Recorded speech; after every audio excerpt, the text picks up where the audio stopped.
कृष्णाय यादवेन्द्राय ज्ञानमुद्राय योगिनीनाथार्गणेशाय नमो वेदान्तवेदिनी रामाय रामभद्राय रामचन्द्राय वेदसे रघुनाथाय नाथाय सीताया पते नमः। मनोजवं मारुततुल्यवेगं जितेन्द्रियं बुद्धिमतां वरिष्ठं वातात्मजं वानरयोत्तमुख्यं श्रीरामदूतं शरणं प्रपद्ये। ॐ नारायणं नमस्कृत्य नरं चैव नरोत्तमं देवीं सरस्वतीं व्यासं ततो जयमुदीरयेत्। व्यासाय भवनाशाय श्रीशाय गुणराशे हृद्याय शुद्धविद्याय मध्वाय च नमो नमः। तमस्वाध्याय शुश्रूषा कृष्णपूजारतं मुनिं विश्वेशमिष्टदं वन्दे परिव्राट् चक्रवर्तिनं श्रीगुरुभ्यो नमः। हरिः ಓಂ. ಕೃಷ್ಣ ಬಲರಾಮರು ಮತ್ತು ಹಂಸಡೀಪಿಕರು ಮಧ್ಯದಲ್ಲಿ ಯುದ್ಧ ಆಗ್ತಾ ಇದೆ. ಮದೋನ್ಮತ್ತರಾದ ಹಂಸಡೀಪಿಕರು. ಆದರೆ ಕೃಷ್ಣ ಮೊದಲು ಆಯ್ಕೆ ಮಾಡಿದ್ದು ಅವರನ್ನೆಲ್ಲ ಬಿಟ್ಟು ವಿಚಕ್ರನನ್ನು. ಯಾಕಂತ ಹೇಳಿದರೆ 6 ಜನ ಅವಧ್ಯತಾಂ ಅಜೇಯತಾಂ ಅಂತ ವರ ಪಡ್ಕೊಂಡಿದ್ದದರಲ್ಲಿ 5 ಜನ ರುದ್ರದೇವರಿಂದ ವರ ಪಡ್ಕೊಂಡದ್ದು. ಆದರೆ ಆ ವಿಚಕ್ರ ಒಬ್ಬ ಮಾತ್ರ ಬ್ರಹ್ಮದೇವರಿಂದ ವರ ಪಡ್ಕೊಂಡು ದೇವತೆಗಳನ್ನೆಲ್ಲ ಪೀಡಿಸ್ತಾ ಇದ್ದ ಅಂತ ಹೇಳಿದ್ದಾರೆ ಮಧ್ವರು. ಅದರ ಕಾರಣ ಅಂತೇಳಿದರೆ ಕೃಷ್ಣ ಅವನನ್ನು ಆಯ್ಕೆ ಮಾಡಿ ಮೊದಲು ಅವನನ್ನು ಸುದರ್ಶನ ಚಕ್ರದಿಂದ ಕತ್ತರಿಸಿ ಹಾಕಿ ಅವನ ಸೈನ್ಯವನ್ನು ಮುಗಿಸಿ ಆಮೇಲಿಂದ ಆ ರುದ್ರಗಣಗಳನ್ನು ಆಯ್ಕೆ ಮಾಡಿದ. ಆ ರುದ್ರಗಣಗಳು ಭಗವಂತನ ಹತ್ರ ಏನು ಕಪಿಚೇಷ್ಟೆ ಮಾಡಿಕೊಂಡಿದ್ವು, ಅವುಗಳನ್ನು ತೆಗೆದು ಮೈಯನ್ನು ಕೊಡಗುವ ಮೂಲಕ ಬಿಸಾಡಿಬಿಟ್ಟಿದ್ದಾನೆ ಭಗವಂತ. ಹೋಗಿ ಅವು ಎಲ್ಲಿಂದ ಬಂದಿದ್ದಾವೋ ಕೈಲಾಸದಿಂದ ಬಂದದ್ದು ಅಲ್ಲಿಗೆ ಹೋಗಿಬಿಟ್ಟಿದ್ದಾವೆ. ಅಲ್ಲೇ ಆದಮೇಲೆ ನಂತರ ಬಲರಾಮನಿಗೂ ಆ ಇವನಿಗೂ ಯಾರಿಗೆ ಆ ರಾಕ್ಷಸ ಯಾರಮ್ಮ ಎಂಥದ ಹೆಸರು ಒಂದು ಹಿಡಿಂಬ ರಾಕ್ಷಸ. ಆ ಹಿಡಿಂಬ ರಾಕ್ಷಸನ ಜೊತೆಗೆ ಯುದ್ಧ ಮಾಡಿಬಿಟ್ಟು ಹಿಡಿಂಬನನ್ನು ತೆಗೆದು ಬಿಸಾಡಿದಾಗ ಪಾದಯೋಜನ ಅಂತ ಹೇಳಿದರೆ ಒಂದು ಅರ್ಧ ಮುಕ್ಕಾಲು ಕಿಲೋಮೀಟರ್, ಒಂದು 2-3 ಫರ್ಲಾಂಗ್ ಅಂತೂ ಖಂಡಿತ ಅಷ್ಟು ದೂರಕ್ಕೆ ಬಿಸಾಡಿಬಿಟ್ಟ. ಅವನು ಅಲ್ಲಿಂದ ವಾಪಸ್ ಬರ್ತಾನ ಅಂತ ನೋಡಿದರೆ ಅವನು ವಾಪಸ್ ಬರಲೇ ಇಲ್ಲ. ಅವನು ಅಲ್ಲಿಂದ ಹೋಗಿಬಿಟ್ಟ, ವನಕ್ಕೆ ಹೋಗಿಬಿಟ್ಟವ, ಕಾಡಿಗೆ ಹೋದವ.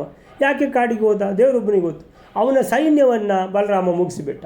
ಆಯ್ತಲ್ಲ, ಅಲ್ಲಿಗೆ ಅಷ್ಟಾದ ಮೇಲೆ ನಂತರ ಯಾರಂತೇಳಿದರೆ ಇವನ್ನೆಲ್ಲ ಲೆಕ್ಕಕ್ಕಿಲ್ಲ, ಯಾರು ಬ್ರಹ್ಮದತ್ತ.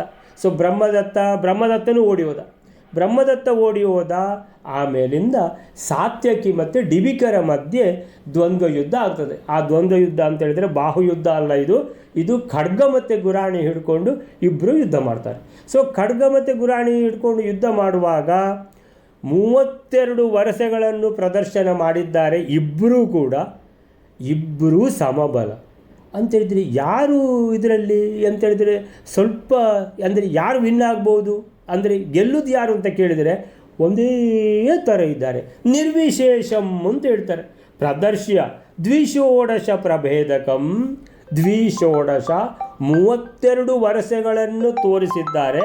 32 ವರ್ಷಗಳನ್ನು ತೋರಿಸಿದ ಮೇಲೆ ನಿರ್ವಿಶೇಷಕವು ಅಂತೇಳಿದರೆ ಒಂದು ಚೂರು ವಿಶೇಷ ಇಲ್ಲ.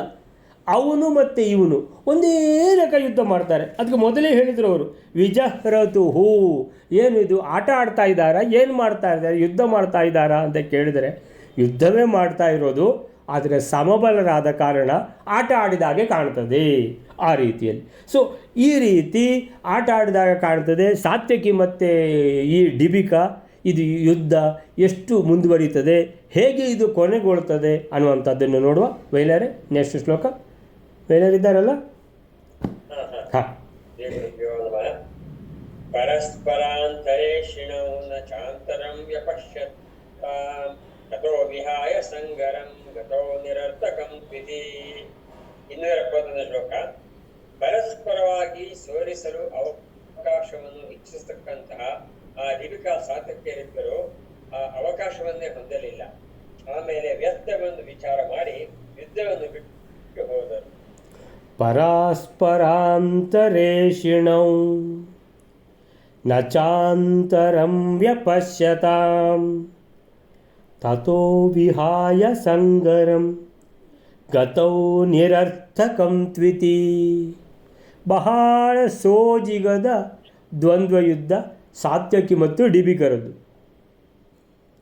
ಪರಸ್ಪರ ಅಂತಹ ಏಷಿಣ ಅಂತೇಳಿದರೆ ಇಚ್ಛೆ ಮಾಡುವವರು. ಏಷಿಣವು ಅಂತ ಹೇಳಿದರು. ಇಬ್ಬರು, ಯಾರು? ಸಾತ್ಯಕಿ ಮತ್ತು ಡಿಬಿಕಾ. ಪರಸ್ಪರ ಅಂತ ಅಂತ ಹೇಳಿದರೆ ಅವನನ್ನು ಮುಗಿಸ್ಬೇಕಂತ ಎಣಿಸಿದ್ದು, ಇವನನ್ನು ಅವನು ಮುಗಿಸ್ಬೇಕಂತ. ಪರಸ್ಪರ ಅಂತ ಏಷಿಣವು ಇಚ್ಛುಕರಾಗಿದ್ದಾರೆ. ಅಂದರೆ ಡಿಬಿಕನಿಗೆ ಸಾತ್ಯಕಿಯನ್ನು ಮುಗಿಸ್ಬೇಕು ಅಂತ, ಸಾತ್ಯಕಿಗೆ ಡಿಬಿಕನನ್ನು ಮುಗಿಸ್ಬೇಕಂತ. ಅಂದರೆ ಇಚ್ಛೆ ಇದ್ದು ಕೂಡಲೇ ಆಗ್ತದಾ? ಸಾಮರ್ಥ್ಯ ಬೇಕಲ್ಲ. ಅಲ್ಲ, ಸಾಮರ್ಥ್ಯ ಇಲ್ವಾ? ಅಲ್ಲ, ಅವನಿಗೂ ಸಾಮರ್ಥ್ಯ ಉಂಟು, ಇವನಿಗೂ ಸಾಮರ್ಥ್ಯ ಉಂಟು. ಒಂದೇ ಲೆಕ್ಕ ಸಾಮರ್ಥ್ಯ ಅಂತೇಳಿದರೆ ಒಂದು ಚೂರು ಜಾಸ್ತಿ ಒಂದು ಚೂರು ಕಮ್ಮಿ ಅಂತ ಇರುವುದಿಲ್ವಾ ಅಂತೇಳಿದರೆ ಒಂದೇ ಲೆಕ್ಕ. ಚೂರು ಜಾಸ್ತಿ ಒಂದು ಚೂರು ಕಮ್ಮಿ ಇಲ್ಲವೇ ಇಲ್ಲ. ಸೊ ಪರಸ್ಪರ ಅಂತಹ ಏಷಿಣವು ನಚ ಅಂತರಂ ಅಂದರೆ ಅವನಿಗಿಂತ ಇವನು ಜಾಸ್ತಿ ಅನ್ನುವಂಥದ್ದು ಎಲ್ಲಿಯಾದರೂ ಒಂಚೂರು ಜಾಸ್ತಿ ಇರ್ಬೋದು ಅಂತ ಹೇಳಿದರೆ ಎಲ್ಲಿಯೂ ಇಲ್ಲ. ಎಲ್ಲ ಒಂದೇ ಲೆಕ್ಕ. ಅಲ್ಲ, 32 ವರ್ಷ ತೋರಿಸಿದ್ದಾರೆ. ಹೌದು, ಅವನು ತೋರಿಸಿದ್ದಾನೆ, ಇವನು ತೋರಿಸಿದ್ದಾನೆ. ಹಾಗಾದರೆ ಏನಿಲ್ಲ, ಯುದ್ಧ ಮಾಡಿದ್ದಾರೆ ಮತ್ತೆ ಯುದ್ಧ ಮಾಡಿ ಏನು ಗೆಲ್ಲುವುದು? ಇವನನ್ನು ಗೆಲ್ಲುವುದು, ಇವನು ಅವನನ್ನು ಗೆಲ್ಲಬೇಕು ಅಂತ ಆಸೆ ಮಾತ್ರ ಉಂಟು, ಆಗ್ತಾ ಇಲ್ಲ. ಸೊ ನಚ ಅಂತರಂ, ಇಬ್ಬರ ಮಧ್ಯದಲ್ಲಿ ಏನೂ ಅಂತರವೇ ಇಲ್ಲ, ಒಂದೇ ಲೆಕ್ಕ ಯುದ್ಧ. ಸಮಬಲರು ಯುದ್ಧ ಮಾಡ್ತಾ ಇದ್ದಾರೆ, ಸಮಬಲರಾಗಿ. ಆಗ ಏನಾಯಿತು? ವ್ಯಪಶ್ಯತಾಂ ಅಂತೇಳಿದರೆ ಯಾರಾದರೂ ನೋಡ್ತಾ ಇದ್ದರೆ ಅಂದರೆ ಒಂದೇ ಲೆಕ್ಕ ಯುದ್ಧ ಮಾಡ್ತಾ ಇದ್ದಾರೆ ಅಂತೇಳಿದರೆ ಯಾರು ಗೆಲ್ತಾರೆ ಅಂತೇಳಿದರೆ ಇದು ಯಾರು ಗೆಲ್ಲುವ ಅಂದಾಜು ತೋರುವುದಿಲ್ಲ. ಯುದ್ಧ ಮಾತ್ರ ಸುಮಾರು ಹೊತ್ತಿಂದ ಮಾಡ್ತಾ ಇದ್ದಾರೆ. ಇದು ಯುದ್ಧ ಮುಗಿಯುವ ಅಂದಾಜು ಕಾಣೋದಿಲ್ಲ. ಅಂದರೆ ಮುಗಿಬೇಕಂತೇಳಿದರೆ ಯಾರಾದರೂ ಒಬ್ಬರು ಮತ್ತೊಬ್ಬರನ್ನು ಸೋಲಿಸಬೇಕಲ್ಲ. ಒಂಚೂರು ಒಂದು ಮುಷ್ಟಿ ಆದರೂ ಎತ್ತರ ಇರಬೇಕು ಅವನಿಗಿಂತ. ಇದು ಇಲ್ಲವೇ ಇಲ್ಲ, ಒಂದು ಮುಷ್ಟಿನೂ ಇಲ್ಲ, ಒಂದು ಅಂಗುಲವೂ ಇಲ್ಲ ಅಂತೇಳಿದ್ರೆ ಒಂದೇ ಲೆಕ್ಕ. ಏನು ಮಾಡೋದು ಈಗ? ತಥೋ ವಿಹಾಯ ಸಂಗರಂ ಗತೌ ನಿರರ್ಥಕಂ ತ್ವಿತಿ. ಬಹಳ ಆಶ್ಚರ್ಯದ ಒಂದು ಇದು ಸಂಗತಿ. ಏನು ಎಣಿಸಿದ್ರು? ನಿರರ್ಥಕಂ ತು ಇತಿ, ಇದು ಯುದ್ಧ ಮಾಡಿ ಉಪಯೋಗ ಇಲ್ಲ ಅಂತ. ದೀಪಿಕಾ ಯೋಚನೆ ಮಾಡ್ತಾನೆ, ಇವನನ್ನು ಸೋಲಿಸ್ಲಿಕ್ಕಂತೂ ಏನೂ ಆಗೋದಿಲ್ಲ, ಮತ್ತು ಯಾಕೆ ಯುದ್ಧ ಮಾಡೋದು? ಆಮೇಲೆ ಇವನು ಯೋಚನೆ ಮಾಡ್ತಾನೆ, ಯಾರು? ಸಾತ್ಯಕಿ. ಅವನನ್ನು ಏನು ಮಾಡೋದು ಈಗ? ನಾನು ಏನು ಮಾಡಿದರೂ ಅದೇ ಥರ ಅವನು ಸಹ ಮಾಡ್ತಾನೆ. ಆದ್ದರಿಂದ ಏನು ಇದು ಅಂಥದ್ದು ಇದು ಕೋಡಿ ಎತ್ತುವುದಿಲ್ಲ ಅಂತ. ಸೊ ನಿರರ್ಥಕಂ ತ್ವಿತಿ. ನಿರರ್ಥಕಂ ಅಂದರೆ ಯುದ್ಧ ಮಾತ್ರ ಮಾಡೋದು, ಏನು ಉಪಯೋಗ ಇಲ್ಲ. ನಿರರ್ಥಕಂ, ವ್ಯರ್ಥ. ಸೊ ಅರ್ಥಕಂ ಅಂತೇಳಿದರೆ ಏನಾದರೂ ಒಂದು ಪ್ರಯೋಜನ, ಅರ್ಥಕಂ. ನಿರರ್ಥಕಂ ಅಂದರೆ ಯಾವುದೇ ಪ್ರಯೋಜನ ಇಲ್ಲದ ಯುದ್ಧ ರೀ ಇದು ಅಂತ. ಸೊ ಅದಕ್ಕೇನು ಮಾಡಿದರು? ಸಂಗರಂ ವಿಹಾಯ, ಸಂಗರಂ ಯುದ್ಧವನ್ನು ಬಿಟ್ಟರು. ತೆಗೆದು ಅವನು ಖಡ್ಗ ಮತ್ತು ಗುರಾಣಿ ತೆಗೆದು ಬಿಸಾಡಿದ, ಇವನು ಖಡ್ಗ ಗುರಾಣಿ ತೆಗೆದು ಬಿಸಾಡಿದ. ಇಬ್ಬರು ಏನು ಸಂಗರಂ ವಿಹಾಯ, ಯುದ್ಧ ಬಿಟ್ಟರು ಅಂತೇಳಿದ್ರೆ ಎಲ್ಲರೂ ಯುದ್ಧ ಆಗ್ತದೆ ಅಂತ ಹೇಳ್ಕೊಂಡು ಭಾರಿ ಒಂದು ಎಲ್ಲ ಟಿ ವಿ ಎಲ್ಲ ಆನ್ ಮಾಡಿಕೊಂಡು ಇಂದು ಎರಡು ಕಣ್ಣಿಂದ ಪಿಳಿ ನೋಡುದು, ಈಗ ಯಾರು ಗೆಲ್ತಾರಂತ. ಅವನು ಬಿಸಾಡಿದ, ಇವನು ಬಿಸಾಡಿದ, ಅಯ್ಯೋ ಮತ್ತೆ ಯುದ್ಧ ಬೇಡ ಅಂತ. ಸೊ ಸಂಗರಂ ವಿಹಾಯ ತತಃ ಗತೌ ಅಂತೇಳಿದ್ರೆ ಹೊರಟು ಹೋದರು. ಇವನ ಜೊತೆ ನಾವು ಯುದ್ಧ ಮಾಡೋದಿಲ್ಲ ಅಂತ ಸಾತ್ಯಕಿ. ಆಮೇಲೆ ಹೇಳಿದ್ರು ನಾನು ಸಾತ್ಯಕಿ ಹತ್ರ ಯುದ್ಧ ಮಾಡ್ತೀನಿ ಅಂತ ಅಂತೇಳಿದ್ರೆ ಏನಾಯಿತು? ಬಿಟ್ಟು ಹೊರಟು ಹೋದರು. ಇನ್ನು ಯಾರಾದ್ರು ಬೇರೆ ಯಾರು ಸಿಕ್ಕಿದ್ರೆ ಯುದ್ಧ ಮಾಡೋದು, ಅಂದರೆ ಅವ್ರ ಜೊತೆಗೆ ನಾನು ಯುದ್ಧ ಮಾಡೋದಿಲ್ಲ ಅಂತ. ಇವನು ಹೇಳೋದು ನಾನು ಅವನ ಜೊತೆ ಮಾಡೋದಿಲ್ಲ. ಹೀಗೆ 271ನೇ ಶ್ಲೋಕ ಈ ರೀತಿ ಅಂತೇಳಿದರೆ ಯಾರನ್ನು ಸೋಲಿಸಿದ್ರು, ಕೊಂದಾಕಿದ್ರು ಅಂತ ಹೇಳ್ಕೊಂಡು ಕಂಡು ಬಿಳಿಕೊಂಡು ಮಾಡಿಕೊಂಡು ನೋಡಿದರೆ ಅವರಿಬ್ಬರು ಹೊರಟು ಹೋಗಿಬಿಟ್ರು, ನಾವು ಯುದ್ಧವೇ ಮಾಡೋದಿಲ್ಲ ಬೇಡ ಅಂತ. ಸೊ ಒಬ್ಬರನ್ನೊಬ್ಬರು ಗೆಲ್ಲುವ ಅವಕಾಶಕ್ಕಾಗಿ ಪರಸ್ಪರ ಅಂತ ಗೆಲ್ಲುವುದು ಕೊಲ್ಲುವುದು ಅಂತ ಅವಕಾಶಕ್ಕಾಗಿ ಹೊಂಚು ಹಾಕಿದರು. ಆದರೆ ನಚ ಅಂತರಂ ಅಂದರೆ ಆ ಅವಕಾಶವೇ ಇಲ್ಲ. ಒಂದೇ ಸಮಬಲ ಇಬ್ಬರು ಕೂಡ. ಮತ್ತು ಅದಕ್ಕೇನು ಮಾಡಿದರು? ಬಳಿಕ ಅವಕಾಶವನ್ನು ಕಾಣದಾದರೂ ನಚ ಅಂತರಂ ವ್ಯಪಶ್ಯತಾಂ ಅಂತೇಳಿದರೆ ಅವನನ್ನು ಏನಾದರೂ ಗೆಲ್ಲಿಕ್ಕಾಗುತ್ತಾ? ಇಲ್ಲ, ಏನೂ ಕಾಣೋದಿಲ್ಲ. ವ್ಯಪಶ್ಯತಾಂ ಅಂದರೆ ಕಾಣೋದು. ನಚ ವ್ಯಪಶ್ಯತಾಂ ಅಂದರೆ ಅವನನ್ನು ಸೋಲಿಸುವ ಯಾವ ಅವಕಾಶವೂ ಇವನಿಗೆ ಕಾಣಲಿಲ್ಲ.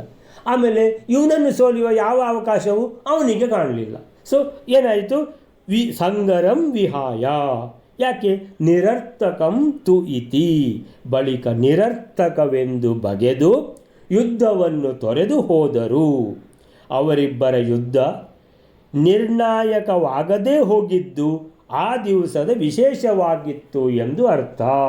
ಅಂತೇಳಿದ್ರೆ ಯುದ್ಧ ಹೀಗೂ ನಡೀತದೆ ಅಂದರೆ ಎಲ್ಲ ಯುದ್ಧ ಹೇಗೆ ನಡೀತದೆ, ಯಾರಾದ್ರೊಬ್ಬರು ಸೋಲಿಸಿ ಅವ್ರ ಕೈ ತುಂಡು ಮಾಡಿ ಕಾಲು ತುಂಡು ಮಾಡಿ ಅವ್ರದ್ದೆಲ್ಲ ಏನು ರಕ್ತ ವಾಂತಿ ಮಾಡಿಕೊಂಡು ಓಡಿಸೋದು ಮತ್ತೊಂದು ಇನ್ನೊಂದು, ಇದು ಏನಿಲ್ಲ, ಒಂದೇ ಲೆಕ್ಕ, ಯುದ್ಧವೇ ಬೇಡ ಅಂತ ಬಿಟ್ಬಿಟ್ರು. ಆ ರೀತಿಯ ಒಂದು ಕೊನೆ ಆಯಿತು ಅನ್ನುವಂಥದ್ದು 271 ಆಯಿತು. 272ನೇ ಶ್ಲೋಕ ಮೇಲೆ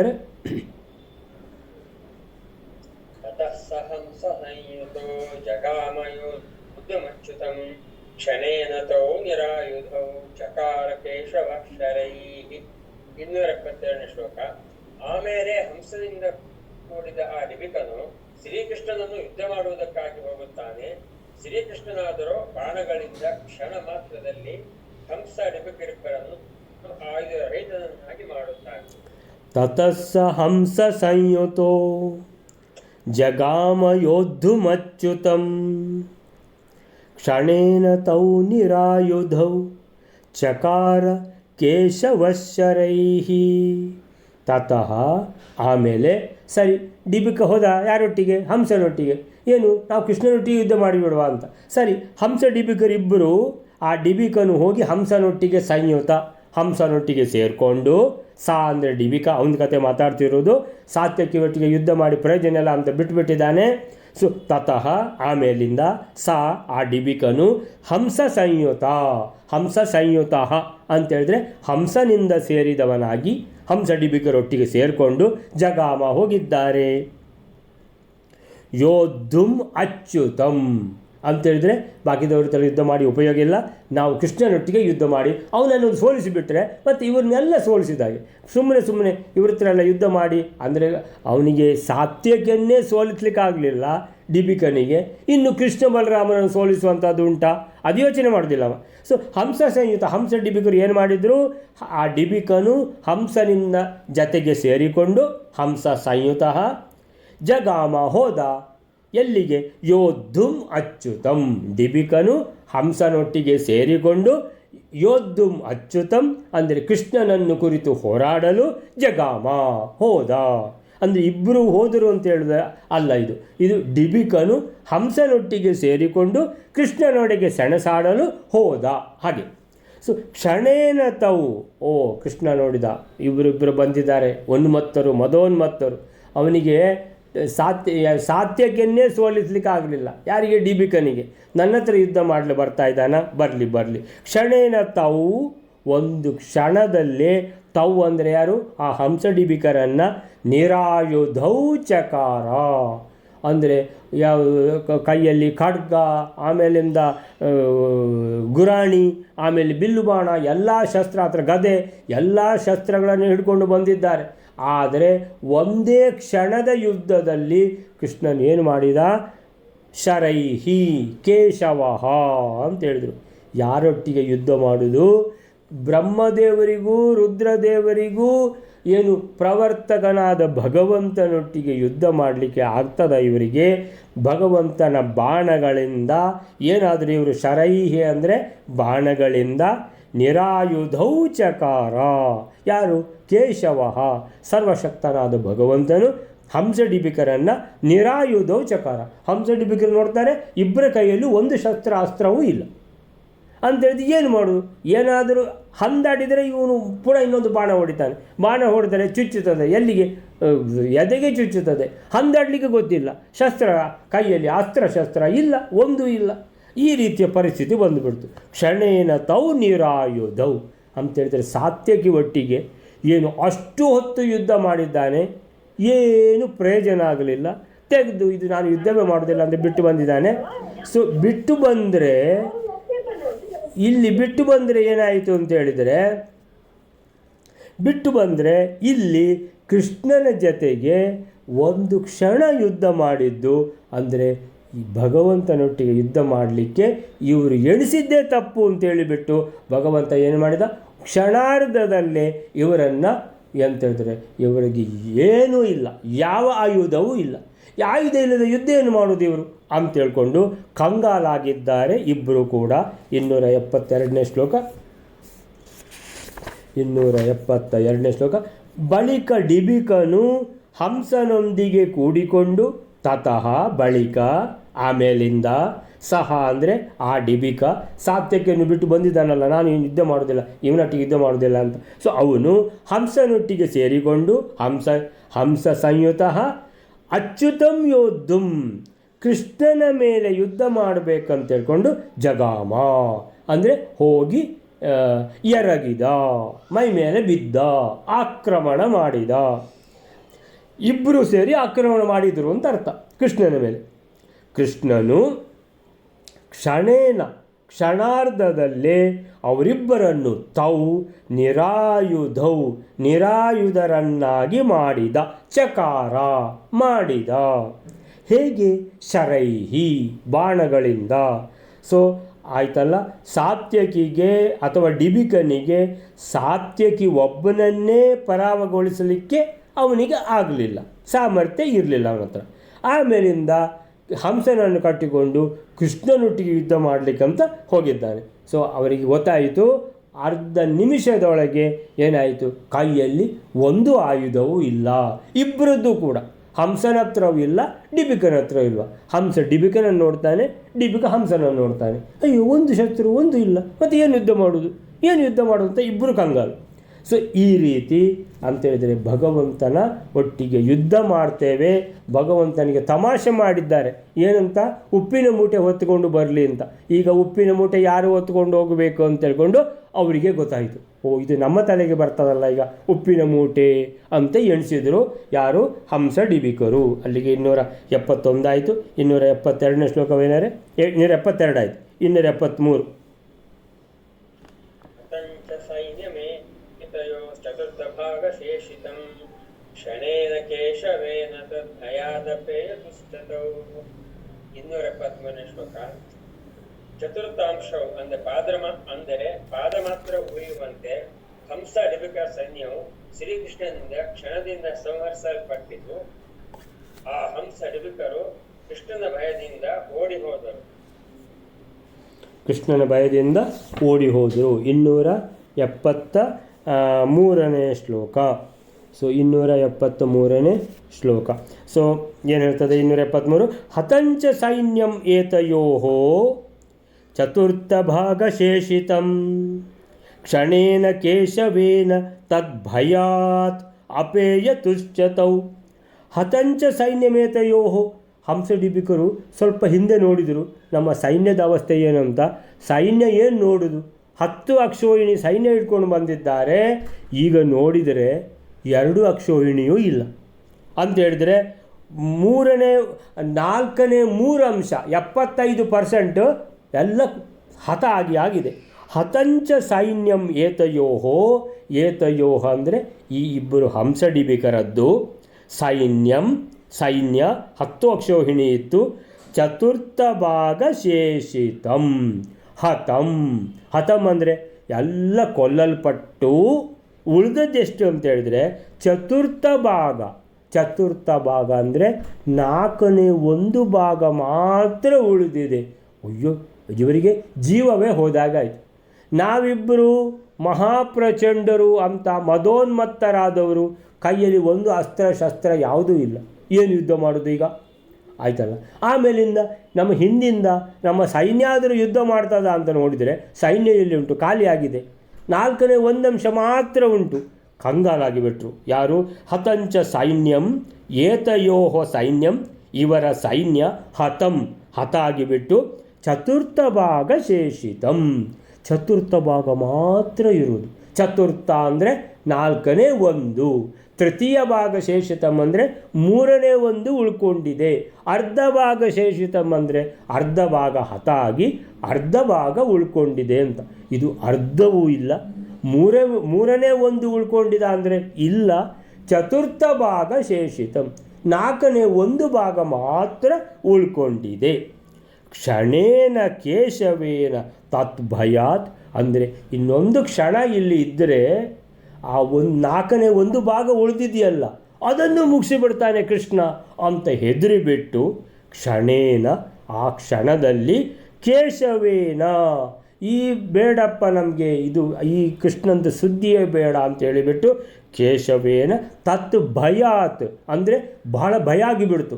ಅಂದರೆ ಈಗ ಆ 4ನೇ ಒಂದು ಅಂಶ ಉಳ್ಕೊಂಡಿದೆ, ಅದನ್ನು ಮುಗಿಸಿಬಿಟ್ಟು ನಮ್ಮನ್ನು ಮುಗಿಸಿಬಿಟ್ರೆ ಈಗ ಏನು ನಮ್ಮ ಜೀವ ಉಂಟಲ್ಲ ಅಂತ ಎಣಿಸಿಬಿಟ್ಟು 4ನೇ ಒಂದು ಅಂಶ ಉಳಿದಿದೆಯಲ್ಲ, ಅದನ್ನು ಏನು ಉಳಿದಿದೆಯೋ ಅದನ್ನು ಉಳಿಸಿಕೊಂಡು ಬಿಡೋಣ ಅಂಥೇಳಿ ತತ್ ಭಯಾತ್, ಕೃಷ್ಣನ ಮೇಲೆ ಭಯ ಅಂತೇಳಿದರೆ ಅತೀವ ಭಯ ಉಂಟಾಗಿಬಿಟ್ಟು ತತ್ ಭಯಾತ್ ಅಪೇಯತುಹು ಚ ತೌ. ತೌ ಅಂದರೆ ಅವರಿಬ್ಬರು, ಅಪೇಯತುಹು ಉಪೇಯತುಹು ಅಂತ ಏನಾದರೂ ಪ್ರಿಂಟ್ ಮಿಸ್ಟೇಕ್ ಇದ್ದರೆ ಅದನ್ನು ಅಪೇಯತುಹು ಅಂತ ಮಾಡ್ಕೊಂಬಿಡಿ. ಅರ್ಥ ಎಲ್ಲ ಕೊಡುವಾಗ ಉಪೇಯತುಹು ಅಂತ ಬರೆದಿದ್ದಾರೆ, ಉಪೇಯತುಹು ಅಲ್ಲ, ಅಪೇಯತುಹು ತತ್ ಭಯಾತ್, ಕೃಷ್ಣನ ಭಯದಿಂದ, ಅತೀವ ಭಯದಿಂದ. ಈಗ ಇನ್ನೇನು ಒಂದು ಕ್ಷಣ ನಾವು ಉಳ್ಕೊಂಡ್ರೆ ಇಲ್ಲಿ ನಾವು ಸಾಯ್ತೇವೆ, ನಮ್ಮ 4ನೇ ಒಂದು ಅಂಶ ಉಳಿದಿದೆಯಲ್ಲ ಅದು ಎಲ್ಲ ಹತ ಆಗಿಬಿಡ್ತದೆ ಅಂತ ಹೇಳಿಬಿಟ್ಟು ಅಪೇಯತುಹು ಪಲಾಯನ ಮಾಡಿದರು. ಅಪೇಯತುಹು ಅಂತೇಳಿದ್ರೆ ಪಲಾಯನ ಮಾಡಿದರು. ಉಪೇಯತು ಅಂದರೆ ಸಮೀಪಿಸಿದರು ಅಂತ ಅರ್ಥ. ಸೊ ಇದು ಸಮೀಪಿಸುವುದಲ್ಲ, ಇದು ಕಾಲು ಕಿತ್ತರು ಅಂತ ನಾವು ಹಿಂದಿಯಲ್ಲಿ ಹೇಳೋದು ನವದೋಗ್ಯಾರ ಅಂತ. ನವದೋಗ್ಯಾರ ಅಂತ ಹೇಳಿದ್ರೇನು, ಒಂದು ಓಡುದು ಅಂತ. ಸೊ ಓಡಿದರು. ಅಪೇಯತುಹು ಚ ತೌ ಅಂತ 273ನೇ ಶ್ಲೋಕ. 273 ಏನು ಹೇಳ್ತಾರೆ, ಒಂದು ಕ್ಷಣ ಮಾತ್ರದಲ್ಲೇ ಏನಾಯಿತು, ತಲೆ ತಿರುಗಿದಾಗಾಯಿತು ಹಂಸಡಿಬಿಕರಿಗೆ. ಏನಂತ ಹೇಳಿದ್ರೆ ಹಿಂದೆ ತಿರುಗಿ ನೋಡ್ತಾರೆ, ಸೇನೆಯೆಲ್ಲ ಅಳಿದು, ಏತಯೋ ಸೈನ್ಯಂ ಹತಂ, ಮತ್ತು ಅಳಿದು ಏನು ಉಳ್ಕೊಂಡಿದ ಅಂತ ನೋಡಿದರೆ ಕಾಲು ಭಾಗ ಮಾತ್ರ ಉಳಿದುಕೊಂಡಿದೆ. ಚತುರ್ಥ ಭಾಗ ಶೇಷಿತಂ, ಶೇಷ ಅಂದರೆ ಉಳ್ಕೊಂಡಿದ್ದು, ಶೇಷಿತಂ ಉಳ್ಕೊಂಡಿದ್ದೆಷ್ಟು ಅಂದರೆ ಚತುರ್ಥ ಭಾಗ. ಹಾಗಾದರೆ 4ನೇ 3 ಭಾಗ 75% ಹೋಗಿದೆ, 25% ಮಾತ್ರ ಇದೆ ಕಾಲಾಂಶ. ಕ್ಷಣೇನ, ಆ ಕ್ಷಣದಲ್ಲೇ ಏನಾಯಿತು ಅವರಿಗೆ, ಕೃಷ್ಣನ ಅತೀವ ಭಯ ಉಂಟಾಗಿಬಿಡ್ತು. ಈ ಕೃಷ್ಣ ಸಾಮಾನ್ಯದವನಲ್ಲ, ಇನ್ನೊಂದು ಕ್ಷಣದಲ್ಲಿ ನಾವಿಲ್ಲಿ ನಿಂತರೆ ನಮ್ಮ ಜೀವಕ್ಕೂ ಅಪಾಯ ಈಗ ಅಂತೇಳಿದರೆ ನಮ್ಮ ಹತ್ರ ಎದುರಿಸಲಿಕ್ಕೆ ಯಾವ ಶಸ್ತ್ರಾಸ್ತ್ರವೂ ಇಲ್ಲ. ಆಮೇಲಿಂದ ಸ್ವಲ್ಪ ಉಳ್ಕೊಂಡಿದೆಯಲ್ಲ ಸೈನ್ಯ, ಉಳಿಸ್ಕೊಂಡ್ಬಿಡೋಣ ಅಂತ ತಿಳ್ಕೊಂಬಿಟ್ಟು ಏನು ಮಾಡಿದರು, ಕಾಲು ಕಿತ್ತರು. ಅಪೇಯತುಹು ಚ ತೌ ಅಂದರೆ ಇಬ್ಬರು ಹಂಸಡಿಬಿಕರು ಕಾಲು ಕಿತ್ತರು, ಕೃಷ್ಣನಿಗೆ ಅಂಜಿ, ಕೃಷ್ಣನಿಗೆ ಹೆದರಿ ಮಹತ್ತಾದ ಭಯದಿಂದ ಓಡಿದರು. 273ನೇ ಶ್ಲೋಕ ಆಯಿತು. 274ನೇ ಶ್ಲೋಕವೇನಾರೆ,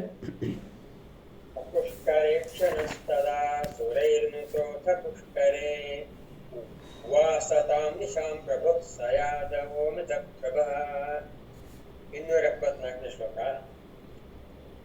ಆ ಕೃಷ್ಣ ಹಂಸರು ಕೃಷ್ಣ ದೇಶದಿಂದ ಓಡಿ ಹೋದಾಗ ಕಮಲದಳದಂತೆ ಕಣ್ಣುಗಳುಳ್ಳ ಶ್ರೀ ಕೃಷ್ಣನು ದೇವತೆಗಳಿಂದ ಸ್ತೋತ್ರ ಮಾಡಲ್ಪಡುತ್ತಾನೆ.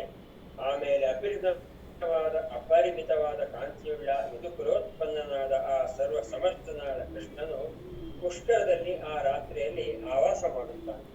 ಸ ಪುಷ್ಕರೇ ಕ್ಷಣಸ್ತದಾ ಸುರೈರ್ನುತೋಥ ಪುಷ್ಕರೇ ಉವಾಸತಾಂ ನಿಶಾಂ ಪ್ರಭು ಸ ಯಾದವೋ ಅಮಿತ ಪ್ರಭಃ. ಸ ಅಂತೇಳಿದರೆ ಯಾರು ಅಂತ ಕೇಳಿದರೆ ಆ ಪುಷ್ಕರೇ ಕ್ಷಣ, ಪುಷ್ಕರೇ ಕ್ಷಣ ಅಂತೇಳಿದರೆ ಪುಷ್ಕರ ಅಂತೇಳಿದರೆ ಕಮಲ, ತಾವರೆ.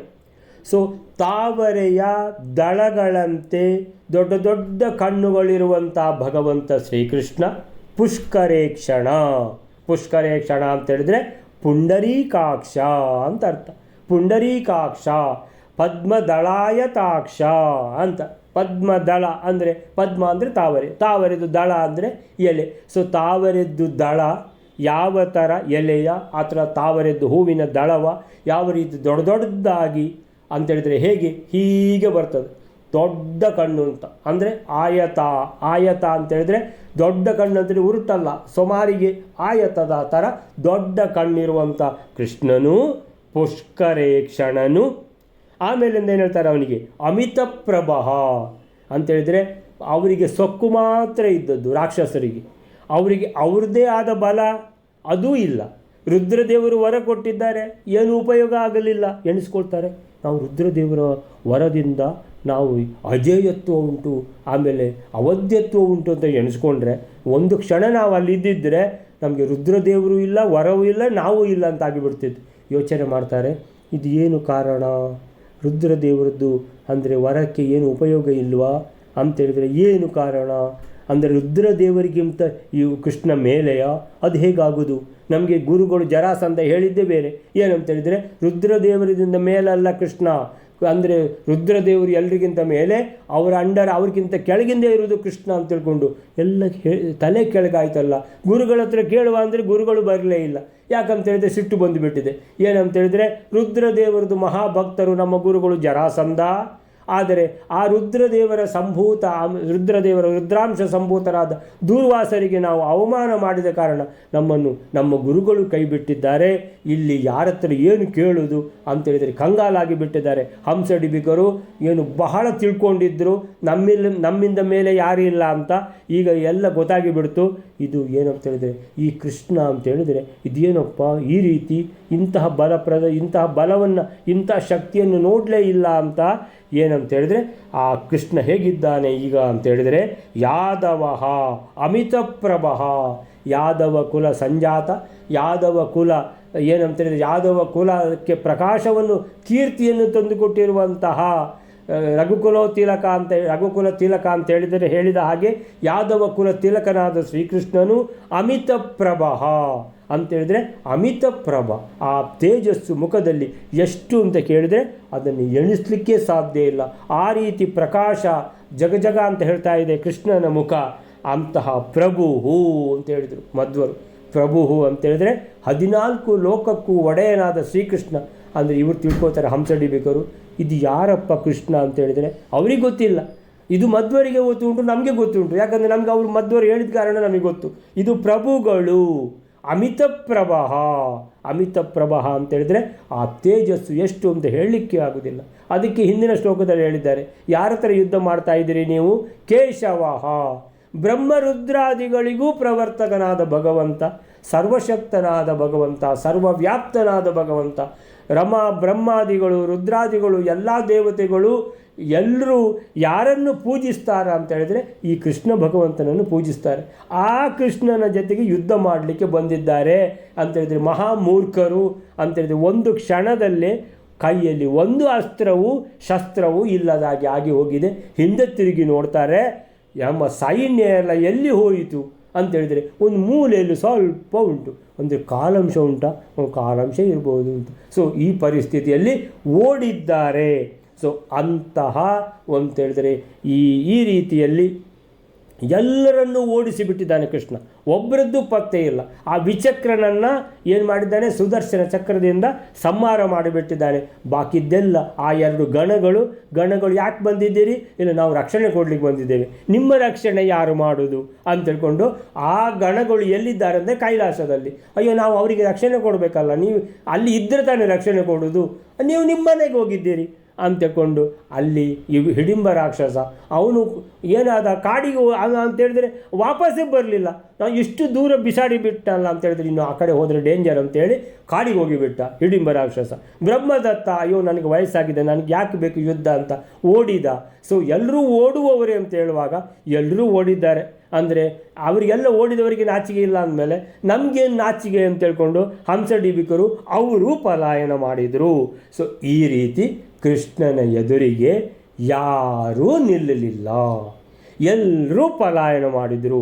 ಏನಪ್ಪ ಅವಧ್ಯತ್ವ ಅಜೇಯತ್ವ ಹೊಡೆದಾಕಿ ಬಿಡಿ, ಅದು ಏನು ಉಪಯೋಗ ಇಲ್ಲ ರೀ. ಆ 2 ಶಬ್ದ ಇದೆಯಲ್ಲ, ಯಾರು ಹೇಳಿದ್ದದು? ರುದ್ರದೇವರು ಹೇಳಿದ್ದು ಅಂತೇಳಿದರೆ ಏನಾದರೂ ಒಳ್ಳೆ ಕೆಲಸ ಮಾಡಿದ್ದಿದ್ರೆ ಅವಧ್ಯತ್ವ ಅಜೇಯತ್ವ ಆಗ್ತಿತ್ತು.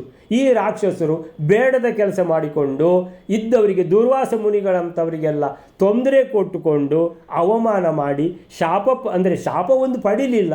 ಅಂದರೆ ನೊಂದವ ಶಾಪ ಕೊಡುವುದು ಬೇಡ ಅಂತೇಳಿದರೆ ಉಂಡವನು ಹರಸುವುದು ಬೇಡ, ನೊಂದವನು ಶಪಿಸುವುದು ಬೇಡ ಅಂತ. ನಿಜವಾಗಿ ಯಾರಿಗೆ ಮನಸ್ಸು ನೋವಾಗಿ ಬಿಟ್ಟರೆ ಅವನು ಮತ್ತೆ ಶಾಪ ಕೊಡುವಂಥ ನೆಸೆಸಿಟಿಯೇ ಇಲ್ಲ. ಅದೇ ಆ ನೋವೇ ಸಾಕಾಗ್ತದೆ, ಅದು ತಟ್ಟುತ್ತದೆ ಅಂತ. ಆ ಥರ ಏನಾಗಿದೆ, ಬೇಡದಿದ್ದ ಕೆಲಸ ಮಾಡಿ ಮದೋನ್ಮತ್ತರಾಗಿದ್ದರು ಹಂಸಡಿಬಿಕರು. ಅವರಿಗೆ ಯಾವ ವರವೂ ಉಪಯೋಗ ಇಲ್ಲ. ಅದೂ ಅಲ್ಲದೆ ಯಾರ ಹತ್ರ ಯುದ್ಧ ಮಾಡಲಿಕ್ಕೆ ಬಂದಿದ್ದಾರೆ? ಸರ್ವಶಕ್ತನಾದ ಭಗವಂತನೊಟ್ಟಿಗೆ ಎಲ್ಲಿ ಉಳಿಲಿಕ್ಕಾಗ್ತದೆ ಅವರಿಗೆ? ಸೊ ಏನಾಗಿ ಬಿಟ್ಟಿದ್ದಾರೆ ಅವರು? ಹಿಟ್ಟಾಗಿ ಬಿಟ್ಟಿದ್ದಾರೆ ಅಂತ ಭಸ್ಮ ಆಗಿ ಹೋಗಿಬಿಟ್ಟಿದ್ದಾರೆ ಅವರು. ಸೊ ಸಪುಷ್ಕರೇಕ್ಷಣಸ್ತದ ತಾವರೆ ದಳದಂತಹ ದೊಡ್ಡ ದೊಡ್ಡ ಕಣ್ಣಿರುವಂತಹ ಭಗವಂತನು ಏನು ಮಾಡಿದ್ದಾನೆ, ಅಮಿತಪ್ರಭನಾಗಿದ್ದಾನೆ, ಯಾದವ ಕುಲ ತಿಲಕನಾಗಿದ್ದಾನೆ, ಪ್ರಭು ಸರ್ವಶಕ್ತನಾದ ಭಗವಂತನು ಪುಷ್ಕರೇ ಪುಷ್ಕರದಲ್ಲಿ ತದಾ ಆಗ ಪುಷ್ಕರೇಕ್ಷಣ ತದಾ ಆಗ ಸುರೈಹಿ ನುತಃ ಅಥ ಅಂದರೆ ಏನಾಯಿತು ಆನಂತರ ಅಂತ ಹೇಳಿದ್ರೆ ಸುರೈಹಿ ಮೇಲಿಂದ ಎಲ್ಲ ದೇವತೆಗಳು ಏನು ಮಾಡಿದ್ದಾರೆ, ಪುಷ್ಪವೃಷ್ಟಿ ಮಾಡಿದ್ದಾರೆ. ಏನು ಮಾಡ್ತಾರೆ, ನುತಃ ಸ್ತುತಃ ನುತಃ ಅಂದರೆ ಎರಡೂ ಒಂದೇ ಅರ್ಥ. ಸ್ತುತಿ ಮಾಡ್ತಾ ಇದ್ದಾರೆ ಭಗವಂತ ಅಂತೇಳಿದ್ರೆ, ಭಗವಂತ ನಿನ್ನ ಏನು ಮಹಿಮೆ, ಏನು ಎಷ್ಟು ಹೇಳುವುದು, ಎಷ್ಟು ಹೇಳಿದರೂ ಇನ್ನೂ ಸಹ ಇದೆ ಮಹಿಮೆಗಳು. ಭಗವಂತನ ಮಹಿಮೆ ಹೇಳಿ ಮುಗಿಯುವಂಥದ್ದೇ ಇಲ್ಲ. ಭಗವಂತನ ಮಹಿಮೆಗಳಲ್ಲಿ ಮುಖ್ಯವಾದದ್ದು ಯಾವುದಂತ ಹೇಳಿದ್ರೆ, ರಾಕ್ಷಸರದ್ದು ದುಷ್ಟರದ್ದು ಒಬ್ಬರನ್ನು ಬೀಳದೆ ಸಂಹಾರ ಮಾಡುವಂಥದ್ದು ಒಂದು ಕಡೆಯಲ್ಲಾದರೆ, ದೇವತೆಗಳನ್ನು ರಕ್ಷಣೆ ಮಾಡುವಂಥದ್ದು ಇನ್ನೊಂದು ಕಡೆಯಲ್ಲಿ ಅಂತೇಳಿದರೆ, ದೇವತೆಗಳು ಒಬ್ಬ ದೇವತೆಗೂ ಕೂಡ ಆ ದೇವತೆಗೂ ಬೊಬ್ಬೆ ಹೊಡೆಯುವಾಗ ಭಗವಂತ ಹೋಗಿ ರಕ್ಷಣೆ ನೀಡಲಿಲ್ಲ ಅಂತ ಒಂದು ಪ್ರಸಂಗವೂ ಇಲ್ಲ.